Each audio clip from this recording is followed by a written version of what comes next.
నమస్తే, welcome to YOYO TV. So ప్రస్తుతం మనతో మాట్లాడడానికి Congress party senior leader professor doctor Riaz గారు ఉన్నారు. ఒకసారి మాట్లాడదాం. సార్ నమస్తే. సార్ నమస్తే అండి. సార్, మరి ఏదైతే ముఖ్యమంత్రి రేవంత్ రెడ్డి గారు చేపట్టిన పర్యటన మీద ఇప్పటికే చాలా విమర్శలు వస్తున్నాయి. సో మరి దీన్ని ఎట్లా చూస్తారు? ఎందుకంటే డే 1 నుండి కాంగ్రెస్ పార్టీ వచ్చిన డే 1 నుండి విమర్శలు స్టార్ట్ చేస్తూనే ఉన్నారు ప్రతిపక్షం. సో ఎట్లా చూస్తారు?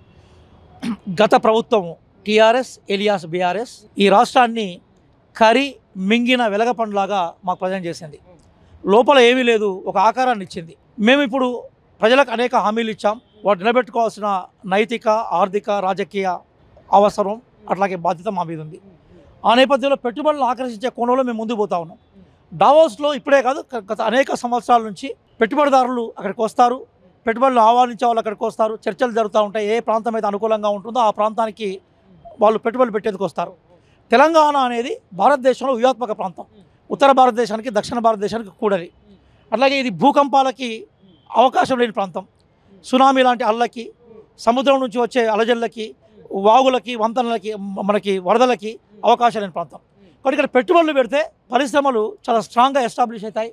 ఇక్కడ పెట్టుబడులు పెడితే రక్షణ ఉంటుంది. ఆ విషయాన్ని ప్రజెంట్ చేయడం కోసం రేవంత్ రెడ్డి గారు వెళ్ళినారు. రేవంత్ రెడ్డి గారు ఒక్కరే కాదు, మిగతా మంత్రివర్గ సభ్యుల్ని, నిపుణులను తీసుకుపోయినారు. అంతకుముందు మీరు ఎప్పుడైనా చూసినా కేటీఆర్ గారు ఒక్కరే కోటేసుకొని ఊతూ పోయేది, ఆయనే మాట్లాడేది, పక్కన కూడా కనబడకపోయేది. రేవంత్ రెడ్డి గారి పర్యటన లేదు. ఆయన పక్కన మంత్రి ఉన్నాడు, ఇంకా అధికారులు ఉన్నారు, పెట్టుబడులకు సంబంధించి చర్చలు చేసే ప్రయత్నం చేశారు. చాలా గమ్మతనం ఏంటంటే రేవంత్ రెడ్డి గారి పర్యటన విజయవంతమైంది కాబట్టి రాష్ట్రానికి పెట్టుబడులు వస్తున్నాయి కదా. మీకు అంతకుముందు కేటీఆర్ గారి పర్యటనప్పుడు వచ్చిన పెట్టుబడులు, రేవంత్ రెడ్డి గారి పర్యటన పెట్టుబడులు మీరే చూడండి, కంపేర్ చేయండి. విజయం ఎవరు సాధించాలో అర్థమవుతుంది. ఇక్కడ విషయం ఏంటంటే పిల్లి నల్లదా తెల్లదా ముఖ్యం కాదు, పిల్లి ఎలకలను పట్టగలుగుతుందా లేదా ముఖ్యం. కాబట్టి రిజల్ట్ ఇంపార్టెంట్. ఆ రిజల్ట్ రేవంత్ రెడ్డి గారి పర్యటన తీసుకొచ్చింది కదా. ఆ రిజల్ట్ లేని పర్యటన కేటీఆర్ గారిది అయితే ఒట్టిగా ప్రదర్శన కోసం ఆయన పోతే రిజల్ట్ కోసం ఈయన పోయినాడు. ఆయన ఎక్స్పెరిమెంట్ కోసం పోయినాడు, ఈయన రిజల్ట్ తెచ్చి చూపెడతా ఉన్నాడు. కాబట్టి రేవంత్ రెడ్డి గారి పర్యటన చాలా సక్సెస్ఫుల్ పర్యటనగానే మేము భావిస్తూ ఉన్నాం. గతంలో కూడా కేటీఆర్ గారు దావోస్ పర్యటన చేసినప్పుడు కూడా అంటే ఉత్తమ్ కుమార్ రెడ్డి గారు కానీ చూసుకుంటే కాంగ్రెస్ నేతలు కూడా వేస్ట్ దండగా అని చెప్పడం జరిగింది. సో ఇప్పుడు ముఖ్యమంత్రి గారు వెళ్ళారు కదా, సో మరి దీని మీద ఏం చెప్తారు? ఇప్పుడు ఒక్క విషయం ఉందండి, మనకు మార్గం కన్నా ఫలితం ముఖ్యం. రేవంత్ రెడ్డి గారి పర్యటన తర్వాత వచ్చిన ఫలితం ఏంటి, కేటీఆర్ గారు వచ్చిపోయిన తర్వాత ఫలితం ఏంటి, రేవంత్ రెడ్డి గారు వచ్చిపోయిన తర్వాత ఫలితం ఉంది. 37,000 కోట్ల రూపాయలు మనకు కనబడతా ఉన్నాయి కదా, ఫలితం ఉంది. కాబట్టి అట్లాంటి ఇంకొక 4 పర్యటనలు చేస్తే ఈ లోటు బడ్జెట్ అంతా మేము సెట్ చేసుకోగలుగుతూ ఉంటాం కదా. ఫలితం ఉన్న పర్యటనే రేవంత్ రెడ్డి గారిది. ఎందుకోసం అంటే వ్యూహాత్మకంగా తెలంగాణ గొప్పతనాన్ని, తెలంగాణ భౌగోళిక ఆర్థిక పరిస్థితుల యొక్క గొప్పతనాన్ని చెప్పే ప్రయత్నం రేవంత్ రెడ్డి గారు చెప్పారు. గతంలో కేటీఆర్ అని చెప్పాడు, ఆయన గొప్పతనాన్ని చెప్పుకునే ప్రయత్నం ఆయన చేశాడు. కాబట్టి భౌగోళిక ప్రాంతము, ఆర్థిక ప్రాంతం గొప్పతనం చేసినప్పుడు పెట్టుబడులు సహజంగా తరలిస్తాయి. పెట్టుబడులు వచ్చాయి కాబట్టి ఈరోజు రేవంత్ రెడ్డి గారి యొక్క పర్యటన విజయవంతమైన పర్యటనగా మేము దాన్ని చూస్తూ ఉన్నాం. కానీ సార్ ఇంకోటి ఏదైతే చూసుకుంటే అటు అదాని వెనకాల ప్రధాని వెనకాల అదాని ఉన్నారు. గతంలో రాహుల్ గాంధీ గారు కూడా చెప్పడం జరిగింది. కానీ ఇప్పుడు రేవంత్ రెడ్డి గారు ప్రధానిని కలవడం కింద అలయబలే అంటే దీని మీద అంటే ఎవరు రాహుల్ గాంధీ కరెక్టా, రేవంత్ రెడ్డి కరెక్టా అని కూడా విమర్శలు చేస్తున్నారు. రాహుల్ గాంధీ గారు, రేవంత్ రెడ్డి గారు వేరు కాదు. రాహుల్ గాంధీ గారు మా జాతీయ నాయకులు, రేవంత్ రెడ్డి గారు మా ముఖ్యమంత్రి, ఇక్కడ పీసీసీ నాయకులు. ఫిలసాఫికల్గా, పార్టీ ఐడియాలజికల్గా కొలోనీ క్యాపిటలిజాన్ని, ఒకరో ఇద్దరు పెట్టుబడిదారులను కేంద్ర ప్రభుత్వం మొయ్యడాన్ని, వాళ్లకు తివాచీలు పరచడాన్ని కాంగ్రెస్ పార్టీ వ్యతిరేకిస్తుంది. ఐడియాలజికల్గా మేము స్ట్రాంగ్. అదే సందర్భంలో ఏ కేంద్ర ప్రభుత్వం యొక్క సపోర్ట్ తోటి అదాని తన వ్యాపార సామ్రాజ్యాన్ని విస్తరించాడో, ఆ పెట్టుబడులు ఒక ప్రాంతానికి వచ్చినప్పుడు, ఆ పెట్టుబడుల ఫలితాల వల్ల ఇక్కడ ప్రజలకు ఏమైనా మేలు జరిగినప్పుడు, ఇక్కడ ఉద్యోగ కల్పనకు అవకాశం ఉన్నప్పుడు, ఇక్కడ పరిశ్రమలకు అవకాశం ఉన్నప్పుడు మేము కొన్ని పరిమితులకు లోబడి, కొన్ని షరతులకు లోబడి ఆ పెట్టుబడుల ద్వారా తెలంగాణ అభివృద్ధికి చేస్తాం. అదే సందర్భంలో కేంద్ర ప్రభుత్వం రాజీ పడ్డట్టుగా, స్పెషల్ రాయితీలు ఇచ్చినట్టుగా, వడ్డీకి సంబంధించిన ఇష్యూస్ మీద కంప్లీట్గా వాళ్ళకి అవకాశాలు ఇచ్చినట్టుగా, అదానిని నెత్తిమీద పెట్టుకొని ఊరిగించినట్టుగా తెలంగాణ ప్రభుత్వం చేయదు. తెలంగాణ కాంగ్రెస్ పార్టీ అదాని విధానాలను వ్యతిరేకిస్తూ ఉంటుంది.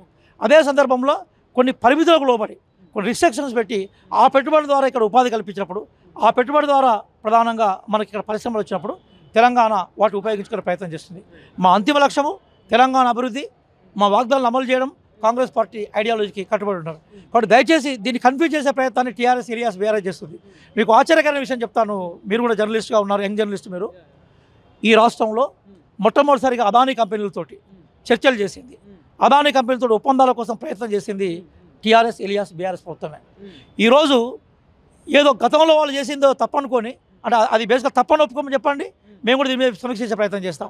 అంటే మీరు చేస్తే సంసారం, మేము చేస్తే ఇంకొకట, తప్పు కదా అది. కాబట్టి మేమేమంటున్నాం అంటే చాలా జాగ్రత్తగా మేము మాట్లాడుతూ ఉన్నాం. అదాని పాలసీ పరంగా కేంద్ర ప్రభుత్వం వాంటెడ్లీ ఎంకరేజ్ చేసే విధానాన్ని మేము వ్యతిరేకిస్తాం. ఇప్పటికీ ఆ మాట కట్టుబడినాం. అదే సందర్భంలో కేంద్ర ప్రభుత్వం యొక్క ఊతం ద్వారా ఏ పెట్టుబడులు అయితే ఆయన విస్తరించుకున్నాడో ఆ పెట్టుబడులు అవి కూడా ప్రజల బస్సులే కదా. అదాని పెట్టుబడి అయినా మరొకటి ప్రజల డబ్బులే కదా. దానివల్ల ఈ ప్రాంత అభివృద్ధికి ఏమైనా అవకాశం ఉంటే అభివృద్ధి కోసం ఏ చిన్న అవకాశం ఉన్నా వెంటనే కావాల్సిన అవకాశం ఉన్నా కూడా దాన్ని మిస్కాం. కాబట్టి దయచేసి ఐడియాలజీ పరంగా అట్లాగే అవసరం రీత్యా ఆ ఇష్యూను అర్థం చేసుకున్న వాళ్ళకి, ఎకానమీ మీద అంతో ఇంతో పరిజ్ఞానం ఉన్న వాళ్ళకి విషయాలు అర్థమవుతాయి. కానీ సార్ ఇంకోటి ఏదైతే చూసుకుంటే ఏదైతే ముఖ్యమంత్రి రేవంత్ రెడ్డి గారు మాట్లాడే ఇంగ్లీష్ మీద కంపేర్ చేసి విమర్శలు చేస్తున్నారు బీఆర్ఎస్ పార్టీ. సో మరి దీని మీద మీరేమంటారు? ఇప్పుడు ఒక ఇంగ్లీష్ ప్రావెర్బ్ ఉంటుందండి. అదేంటంటే language is a way for communication but it's not knowledge. భాష అనేది భావ వ్యక్తీకరణ సాధనం మాత్రమే, అది జ్ఞానం కాదు. రేవంత్ రెడ్డి గారికి రాష్ట్ర సామాజిక ఆర్థిక రాజకీయ అంశాల పట్ల సంపూర్ణమైన జ్ఞానం ఉంది. ఎట్లా దీన్ని అభివృద్ధి చేయాలనే కాన్సెప్ట్ ఉంది. ఈరోజు మనం మాట్లాడుతుంటే కింద ఆటోమేటిక్గా ట్రాన్స్లేషన్ వస్తుంటుంది. మనం కూడా తెలుగులో టైప్ చేస్తే ఇంగ్లీష్లో వస్తుంటుంది. బట్ రేవంత్ రెడ్డి గారు ఏం మాట్లాడారు, తెలంగాణలో ఉండే అవకాశాలు ఏంటనేది మిగతా వాళ్ళకి అర్థమైంది కాబట్టి 30,000 కోట్ల రూపాయల పెట్టుబడి ఇక్కడికి వచ్చింది కదా. కాబట్టి ఇప్పుడు మీరు రేవంత్ రెడ్డి గారు, నేను ఒక గతంలో యూనివర్సిటీలో పనిచేశాను అధ్యాపకుడిగా, ఇప్పటికి కాంపిటేటివ్ ఎగ్జామ్స్ చెప్తున్నాను. రేవంత్ రెడ్డి గారు అద్భుతమైన గ్రాస్పింగ్ పవర్ ఉన్న నాయకుడు. నాకు తెలిసి తెలంగాణలో ఏ ముఖ్యమంత్రి కూడా అంత, భారతదేశంలో ఏ ముఖ్యమంత్రి గ్రాస్పింగ్ పవర్ లేదు. పార్లమెంట్లో రేవంత్ రెడ్డి గారు తొలి ఉపన్యాసాలు వినండి హిందీలో. చివరిలో వాళ్ళు బయటకు వస్తున్నప్పుడు హిందీ ఉపన్యాసాలు వినండి, ఎంత అద్భుతమైన పరిధి సాధించింది. ఇంగ్లీష్ అనేది మాట్లాడుతుంటే అది ఇంప్రూవ్ అవుతుంటుంది, పెద్ద ఇష్యూ కాదు.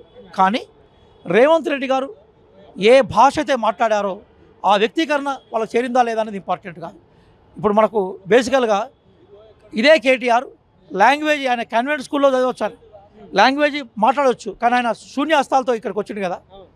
కానీ రేవంత్ రెడ్డి గారు ఇంగ్లీష్లో పరిణితి కోసం ప్రయత్నం చేస్తా ఉన్నారు. కొద్ది కాలంలో ఆయన జయిస్తాడు, ఆ నమ్మకం మాకుంది. ఎందుకంటే ఆయన చాలా దగ్గరగా అబ్జర్వ్ చేస్తున్న వాళ్ళ స్పోర్ట్స్ పర్సన్స్గా, కాబట్టి కొన్ని రోజులు దాని మీద సాధిస్తాడు. కానీ ఇప్పుడు అట్లా అనుకుంటే అనేక మంది ప్రధానమంత్రులకి, ఇప్పుడు రష్యన్ ప్రెసిడెంట్ పుతిన్ కూడా ఇంగ్లీష్ రాదు, మీకు తెలుసో తెలియదు. జపాన్ ప్రైమ్ మినిస్టర్కి ఇంగ్లీష్ రాదు. వాళ్ళు ఏం చేస్తున్నారు, దుభాషలు పెట్టి మాట్లాడుతూ ఉంటారు. రేవంత్ రెడ్డి గారు స్వయంగా డీల్ చేసే ప్రయత్నం చేశారు కదా. అట్లా వారి పక్కన ఉన్న దుద్దిల శ్రీధర్ బాబు గారు ఉన్నారు, ఆయన ఇంగ్లీష్ ఎంత అద్భుతంగా ఉంటుందో మనకు తెలుసు కదా. కోసం మనం తెలంగాణ ప్రాంత ప్రజలుగా పోయినప్పుడు తెలంగాణకి ఏం తెచ్చాం అని మనం చూస్తూ ఉంటాం. మనం ఇప్పుడు ఊరికి పోయినప్పుడు మన ఇంట్లో పిల్లలు ఏం చేస్తూ ఉంటారు, పోయిన నాన్నో అమ్మో సంచిలో మాకు అరటిమలు పట్టుకొచ్చిల్లా, బిస్కెట్ పట్టుకొచ్చిల్లా, బ్రెడ్ పట్టుకొచ్చిల్లా, ఆటోమలు పట్టుకొచ్చి చూస్తూ ఉంటారు. అట్లాగే రేవంత్ రెడ్డి గారు డావోస్ పోయి పర్యటన పోయాక తెలంగాణ పిల్లలకి ఏం తీసుకొచ్చారని చూడాలి తప్ప, ఈయన అట్లా వేసుకున్నాడు, ఈయన ఈ డ్రెస్ వేసుకున్నాడు, ఈయన ఇది మాట్లాడాడు, ఇదంతా కూడా ఆడలేక మధ్యాహ్న బరం అనే కథ తప్ప ఏం లేదు. రేవంత్ రెడ్డి గారు ప్రాగ్మాటిస్ట్గా, వ్యవహారిక సత్తావాదిగా రిజల్ట్ పట్టుకోవచ్చాడు. దాన్ని చూడాల్సిందిగా టీఆర్ఎస్ ఇలియాస్ బీఆర్ఎస్ నాయకులకు చెప్తున్నాను. సార్ ఇంకోటి సార్ లాస్ట్గా చివరికి ఏంటంటే, ఇప్పుడు ఏదైతే విద్యార్థుల పక్షాన కానీ ఉద్యమం టైం నుండి మీరు చాలా పోరాటం జరిగింది. సో ఏదైతే టీఎస్పీఎస్సీ ప్రక్షాళన విషయంలో చూసుకుంటే ఎట్లాంటి అప్డేట్ రాలేదు ఇంతవరకు, అంటే ఆ చైర్మన్ లేకుండా ఉండడం. సో మరి దీని మీద మీరేం చెప్తారు? మరి చాలా సిస్టమేటిక్గా పోతుందండి. దీన్ని నేను అప్డేట్ చేస్తాను, మీరే చూడండి. తెలంగాణలో మనకి కాంగ్రెస్ పార్టీ అధికారంలోకి వచ్చిన 3వ రోజే తెలంగాణ పబ్లిక్ సర్వీస్ కమిషన్ సమీక్ష జరిగింది. జరగానే చైర్మన్ మిగతా సభ్యులు రివ్యూ ఇచ్చారు. రివ్యూ కోసం పెట్టినప్పుడు ఆయన కొన్ని వివరాలు అడిగితే తీసుకొస్తామన్నారు. తీసుకురాలేక రిజైన్ చేశారు. రిజైన్ చేయగానే రిజైన్ యాక్సెప్ట్ చేయమని చెప్పేసి గవర్నర్ గారి దగ్గరికి రేవంత్ రెడ్డి గారు 3 సార్లు 4 సార్లు కలిశారు. గవర్నర్ యాక్సెప్ట్ చేశారు. రిజల్ట్ యాక్సెప్ట్ చేయగానే పబ్లిక్ నోటీస్ ఇచ్చారు. అందులో ఎప్పుడు ఏ రాష్ట్రంలో వేరే ప్రాంతంలో గతంలో లేని విధంగా తెలంగాణలో ఉండే అద్భుతమైన నాయకులని, బేసికల్గా అటు అద్భుతమైన విజ్ఞానవంతుల్ని, ప్రొఫెసర్లని, ఆఫీసర్లని తీసుకోవడం కోసం అప్లికేషన్ ఇన్వైట్ చేశారు. ఎప్పుడైనా మీరు పబ్లిక్ సర్వీస్ కమిషన్ అప్లికేషన్ల ద్వారా చైర్మన్ని, సభ్యులను ఎంపిక చేయడానికి మీరు ఇప్పుడు చూసారా? మీరు గొప్ప డెమోక్రటిక్ ప్రక్రియ కదా. ఆ గడువు నిన్న అయిపోయింది. ముఖ్యమంత్రి గారు రాగానే సెర్చ్ కమిటీ చేస్తారు. ఆ వచ్చిన అప్లికేషన్లు నిష్ఠాతులు ఎవరుతున్నారో వాళ్ళకి అవకాశాలు ఇస్తారు. ఇంతకన్నా డెమోక్రటిక్ ప్రాసెస్ ఉంది. ఇదంతా ఈ మంత్ ఎండింగ్లో అయిపోతుంది. ఫిబ్రవరి 2nd, 3rd వీక్లో నోటిఫికేషన్ స్టార్ట్ అవుతాయి మేనిఫెస్టోలు ప్రకటించినట్టుగా. కాబట్టి ప్రభుత్వము, విద్యార్థుల ప్రభుత్వం ఇది, నిరుద్యోగుల ప్రభుత్వము, ప్రజల ప్రభుత్వం చాలా సిస్టమేటిక్గా, పారదర్శకంగా ప్రభుత్వం పనిచేస్తూ ఉన్నది. త్వరలోనే ఏ వాగ్దానాలు చేశామో, ఏ నిరుద్యోగులు అయితే గవర్నమెంట్ మీద ఆశలు పెట్టుకున్నారో అవన్నిటి కూడా నెరవేర్చే ప్రయత్నం చేస్తాం. చూస్తూ చివరిగా చూసుకుంటే, ఎందుకంటే డాక్టర్ రియాజ్ గారు అది ఉద్యమం టైంలో కూడా చూసుకున్న విద్యార్థుల పక్షాన పోట్లాడడం జరిగింది, అంటే పోరాటం జరిగింది. సో మరి ఎట్లా చూడొచ్చు డాక్టర్ రియాజ్ గారిని, అంటే ఎట్లాంటి పొజిషన్లో చూడొచ్చు? నేను మొట్టమొదటిసారిగా తెలంగాణ ఉద్యమకారుని సార్.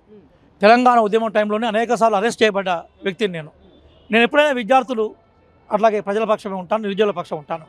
కాంగ్రెస్ పార్టీ విద్యార్థులు, నిరుద్యోగులు, ప్రజలు ఏ ఆకాంక్షలను అయితే కోరుకుంటున్నారో, ఏ ఆశలు అయితే ఉన్నాయో వాటిని నెరవేర్చే ప్రయత్నం చేస్తుంది. కాబట్టి కాంగ్రెస్ పార్టీ, నేను కూడా పార్టీలో భాగం కాబట్టి మేము ఉంటాం. పార్టీ సభ్యుడిగా కూడా, పార్టీ అధికార ప్రతినిధి కూడా నేను ముఖ్యమంత్రి గారిని కలిసినప్పుడు కానీ, మంత్రులను కలిసినప్పుడు కానీ, గౌరవ మంత్రులను కలిసినప్పుడు కానీ, ఎమ్మెల్యేలను కలిసినప్పుడు కానీ, అధికారులను కలిసినప్పుడు కానీ నోటిఫికేషన్లు ఎప్పుడు ఇస్తారని మేము ఒక ప్రెషర్ గ్రూప్లోనే పనిచేస్తూ ఉన్నాం.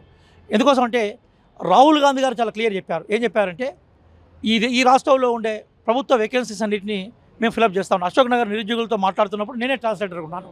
ఇప్పుడు రాహుల్ గాంధీ గారు ఈ వ్యాఖ్యలు వాళ్ళకి చెప్పమని చెప్పారు నన్ను. నేనే ఆ వ్యాఖ్యలకు విద్యార్థులకు చెప్పాను.